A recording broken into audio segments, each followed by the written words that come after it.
True scary stories from Reddit. The haunted mirror that trapped me. Creepypasta apartment mystery. Scrolling through Reddit late one evening, I came across a post that immediately caught my attention. The title was simple, almost too good to be true. Affordable apartment for rent, ideal for young professionals.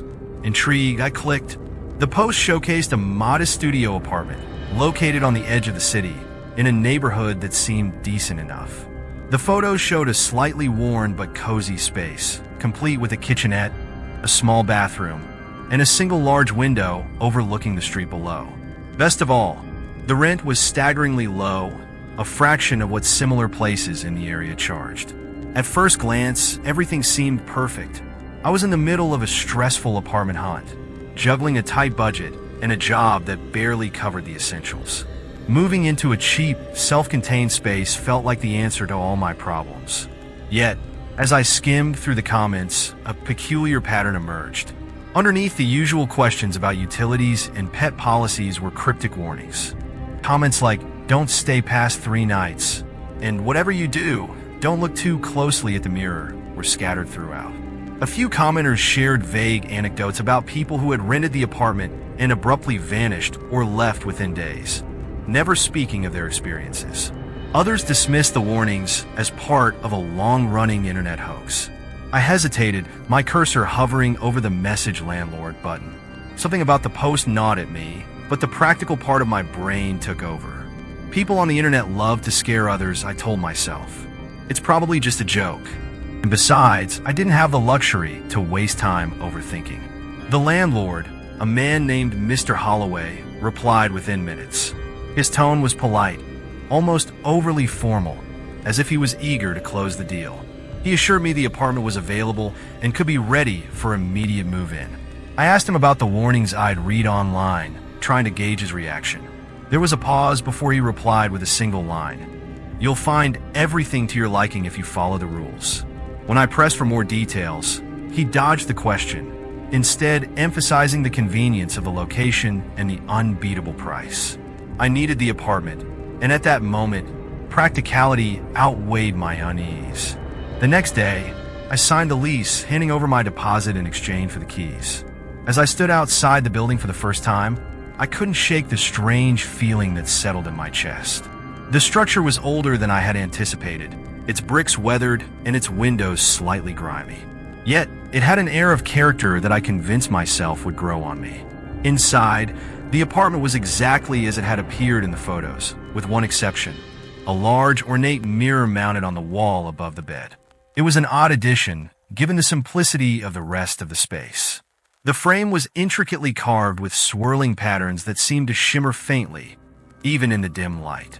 I found it slightly unsettling, but reasoned it was a decorative touch left by a previous tenant. As I unpacked my few belongings, I tried to shake off the lingering unease, chalking it up to exhaustion from the move. After all, it was just an apartment, and I had more pressing concerns, like starting my new job the following week. Still, as I lay in bed that night, staring at the ceiling, a thought flitted through my mind, uninvited. What if the warnings were real? I laughed it off, turning onto my side to face the wall. But deep down, a tiny voice whispered that I might have made a mistake. Looking back, I should have listened to the warnings. Chapter 1. The New Beginning. The day I moved into the apartment was overcast, the sky heavy with a dull gray that matched the building's worn exterior. As I stood in front of the tall, narrow structure, I noticed the cracked bricks and a faint discoloration creeping up from the foundation, as though the building had soaked in decades of neglect. Despite its rough exterior, there was a charm to it, an almost stubborn resilience that suggested it had stood the test of time, no matter how battered. Mr. Holloway, the landlord, was already waiting for me in the small lobby. He was a tall, thin man with a face that seemed perpetually caught between a smile and a frown. He moved with a nervous energy, his hands twitching slightly as he handed me the lease agreement. His eyes never quite met mine, darting around the room as though he was keeping track of something just beyond my sight. "The apartment's just as you saw in the photos," he said quickly, his voice flat, almost rehearsed. "Rent's due on the 1st of the month. Follow the rules outlined in the lease, and you'll have no trouble." I nodded, signing the papers and accepting the keys. He barely lingered long enough to thank me before hurrying out the door, muttering something about other appointments. His departure left me alone in the quiet lobby, holding the keys to my new home. The apartment was on the 3rd floor. The hallway leading to it was dimly lit, with a single bulb flickering above. The faint smell of mildew lingered in the air, mingling with something sweeter that I couldn't quite place. I pushed the door open, stepping into what would be my sanctuary, or so I thought. The space was just as advertised. A small studio with scuffed hardwood floors, a compact kitchenette, and a single large window that framed the street below. It wasn't perfect, but it was mine. My attention, however, was immediately drawn to an object I hadn't noticed in the photos, a large antique mirror mounted on the wall above the bed. The mirror's frame was unlike anything else in the apartment, intricately carved with swirling patterns that seemed to twist and flow like water. It caught the light in an almost hypnotic way. Its surface was pristine, reflecting the room with an unsettling clarity. Something about it felt out of place, but I shrugged it off. It was probably a leftover from a previous tenant, an old decoration the landlord hadn't bothered to remove. As I unpacked, the mirror seemed to watch me. At one point, as I passed by, I caught a glimpse of my reflection and felt a strange jolt. It wasn't anything dramatic, just a fleeting moment where it seemed like my reflection lingered a heartbeat longer than it should have after I'd turned away. I laughed at myself, brushing it off as an overactive imagination fueled by exhaustion. That first evening, the apartment felt peaceful. The quiet was a welcome change from the constant noise of my previous shared living space. I cooked a simple meal, basking in the novelty of having a place entirely to myself. For the first time in weeks, I felt a glimmer of hope that things might finally be falling into place. As night fell, I settled into bed, the soft hum of the city filtering in through the window. It was then that I first noticed the whispers. At first, they were so faint that I thought they were part of a dream, a soft, unintelligible murmur just at the edge of my hearing.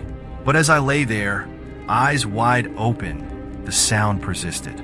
It seemed to come from the walls, a gentle susurration that ebbed and flowed like the tide. I sat up, straining to listen. "Hello," I called out, feeling foolish as the word echoed in the empty room. The whispers stopped abruptly, leaving an unnerving silence in their wake. I got up, checking the walls and even peering into the hallway outside. There was nothing, no sign of anything out of the ordinary. I reasoned that it was probably just the old plumbing, the pipes settling into place as the building cooled. Returning to bed, I forced myself to focus on the practicalities. I had a lot to do in the coming days, starting my new job, unpacking, and adjusting to this new chapter of my life. The whispers were just an anomaly, a quirk of an old building. But as I drifted off to sleep, I couldn't shake the feeling that I wasn't alone in the apartment. Chapter 2, The Descent. The whispers didn't stop after that first night. If anything, they became louder, more insistent. During the day, the apartment was quiet, almost serene. But as soon as the sun dipped below the horizon, the murmurs returned. It wasn't just the whispers anymore. I began to notice subtle movements in the apartment. Shadows that seemed to ripple in the corner of my vision, faint creaks that sounded too deliberate to be the building settling. By the second night, the source of the whispers became unmistakable. They were emanating from the mirror. Standing before it, I could almost feel a hum of energy, a tension in the air that made the hair on my arms stand on end. The mirror reflected the room with unsettling precision, but the shadows didn't always align with the objects in the space. A chair that stood motionless in the corner of the room would have its shadow slightly out of sync in the mirror, shifting as though someone had brushed past it. Unable to ignore it any longer, I decided to set up my phone to record the mirror overnight. I placed the phone on the dresser facing the mirror, hit record, and went to bed. Sleep was elusive, the whispers continuing their maddening cycle of rising and fading. By dawn, I was groggy but determined to review the footage. The playback sent a chill through me. The mirror, initially still, began to ripple faintly around midnight, as though its surface were liquid instead of glass. Around 2 a.m., faint figures appeared, their movements erratic and unnatural. At one point, a pale hand pressed against the inside of the mirror, the fingers splayed wide as though testing a barrier. It vanished just as quickly, leaving the surface smooth and undisturbed. Shaken, I scoured the internet for any information about the mirror or the apartment. My search unearthed a string of unsettling details. Over the past 2 decades, several tenants had rented the apartment. Most stayed for only a few months before vanishing without a trace. Neighbors recalled hearing strange noises coming from the unit, whispers, crying, and even laughter in the dead of night. One article stood out, a blog post by someone claiming to be a former tenant. They described their experiences with the mirror in vivid detail. Shadows that seemed to live within it, voices that whispered secrets and pleaded for help, and an overwhelming sense of dread that eventually drove them out of the apartment. The post ended abruptly, the final entry simply reading, "It won't let me leave." Determined not to become another nameless tenant lost to the apartment's history, I made a plan. On the 3rd night, I decided to stay awake and confront whatever was in the mirror. I prepared myself, sitting in a chair directly in front of it, my phone set to record once again. The whispers started as usual, soft and persistent, growing louder as the night wore on. My eyes stayed glued to the mirror, searching for any movement, any sign of the figures I had seen in the recording. At exactly 3 a.m., the room seemed to freeze. The whispers stopped abruptly, replaced by a deafening silence. Then, a single voice cut through the stillness, clear and desperate. "Help me," it said. The voice was accompanied by a ripple across the mirror's surface, as if someone were pushing against it from the other side. A shadowy figure emerged, its form indistinct but unmistakably human. Its hands pressed against the glass. And then, to my horror, it began to reach out toward me. The surface of the mirror warped and stretched, the figure's hand breaking through as though the glass were nothing more than water. My instincts took over. I grabbed my phone and bolted for the door, not bothering to gather my belongings. As I raced down the hallway and out into the street, the whispers followed me, faint but persistent, carried on the wind like a ghostly echo. Even outside the building, I couldn't escape them. The voice from the mirror whispered again, clearer than before, as though it were standing right beside me. "You can't leave," it said. Chapter 3, The Revelation. The whispers haunted me long after I fled the apartment. They weren't as loud as before, but they lingered in the back of my mind, like a memory I couldn't shake. After 2 sleepless nights and no clear plan of what to do next, I called my friend Alex, someone I trusted more than anyone else. "You need to help me," I said, my voice trembling. It's the mirror. There's something wrong with it." Alex was skeptical, but agreed to come with me to the apartment. Armed with a crowbar and a sledgehammer, we climbed the creaking stairs to my unit. Air in the hallway was heavy, almost oppressive, and I noticed Alex glancing nervously over their shoulder as we approached the door. Inside, the apartment was just as I'd left it, cold, dimly lit, and eerily silent.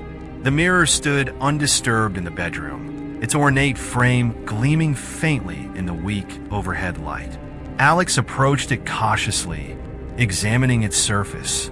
"Looks normal to me," they said, turning to face me. But then they froze, their expression shifting from curiosity to horror. "What is it?" I asked, my chest tightening. Alex pointed at the mirror. "You're not moving." I turned to look. My reflection stared back at me, but it didn't mimic my movements. While I stood there in stunned silence, the reflection smiled, a slow, chilling grin that didn't belong to me. "Get away from it," Alex shouted, grabbing my arm and pulling me back. The grin on my reflection widened as it began to move on its own, raising a hand to tap on the glass. The sound was soft but deliberate, a mocking rhythm that sent shivers down my spine. "What's happening?" I whispered, my voice barely audible. Alex didn't answer. They were already swinging the sledgehammer, aiming directly for the mirror. The first strike hit the frame, splintering the wood but leaving the glass intact. The reflection's grin faltered, replaced by an expression of fury. "Hit it again!" I yelled. The second swing connected with the glass. It didn't shatter. Instead, it cracked, spiderweb fractures spreading across its surface. A deafening screech filled the room, like nails on a chalkboard amplified 100-fold. The mirror's surface rippled violently, and my reflection began to distort. It reached out toward me again, its hand pressing against the fractured glass, fingers elongating unnaturally. Alex swung a third time, and this time the mirror shattered completely. For a brief moment, everything was silent. Then, a force like a powerful gust of wind erupted from the mirror, knocking us both to the ground. I opened my eyes to find myself lying on the cold floor, shards of the mirror scattered around me. Alex was next to me, breathing heavily. "Is it over?" I asked, my voice shaking. Alex didn't respond right away. They were staring at something behind me. Slowly, I turned to look. In the largest shard of broken glass, my reflection remained. It wasn't mimicking my movements, it was watching me. Its expression was one of triumph, its grin returning as it raised a hand in a mocking wave. Before I could react, darkness consumed me. When I woke, I was lying in the apartment once more. The mirror was gone, replaced by an empty spot on the wall. Alex was nowhere to be found. I stood up, feeling an overwhelming sense of dread, and walked to the nearest reflective surface, the bathroom mirror. What stared back at me wasn't my reflection. It was something else, something wrong. My eyes looked darker, my features slightly distorted. And then my reflection smiled. I backed away, my heart pounding, as the whispers returned. This time, they weren't coming from the walls. They were coming from me. I've been sitting here for hours, staring at my screen. My fingers hover over the keyboard, hesitating as I try to explain what happened, knowing most of you won't believe me. Maybe you'll laugh, maybe you'll shrug it off as fiction. But if you've made it this far, I need you to hear me out. I should have listened to the warnings. The cheap rant, the cryptic comments, the uneasy feeling when I first walked into that apartment. I ignored them all. I told myself it was just superstition, just the internet being dramatic. But now I know better. The mirror wasn't just a piece of furniture. It wasn't just an antique with a strange history. It was a trap, a gateway, a prison. And now, I'm part of it. When I look into any reflective surface, windows, puddles, even the polished face of a spoon, I see it. My real self, trapped on the other side. Sometimes, I catch it pounding on the glass, its eyes desperate and pleading. It's trying to warn me to warn you. But the reflection that walks in this world now, it isn't me. It smiles when it shouldn't, laughs at things I don't find funny. It speaks with my voice, but the words feel hollow, like they belong to someone else. I can feel it tightening its grip, pushing me further into the darkness. I've tried to fight it, to break free, but there's no escape. The curse doesn't end, it only moves on. And now, I realize my story isn't unique. When I search online, I see others recounting similar tales. A cheap apartment, a strange mirror whispers in the night. The cycle continues, each victim falling into the same trap. I write this as a warning, though I know it may be too late for some of you. If you ever see a post about an impossibly cheap apartment, if you feel a chill when you step into a room, if you catch your reflection lingering just a moment too long, don't ignore it. Sometimes the price of convenience is more than you can pay. My voice is fading now. I can feel it slipping away, replaced by something darker, something colder. The whispers are louder, a cacophony of voices urging me to stop, to let it take over. But before I go, remember this. Heed the warnings. Trust your instincts. And if you ever find yourself staring into a mirror that feels just a little too alive, walk away. Because if you don't, you might find yourself here, writing these same words, warning the next victim. And they might not listen either.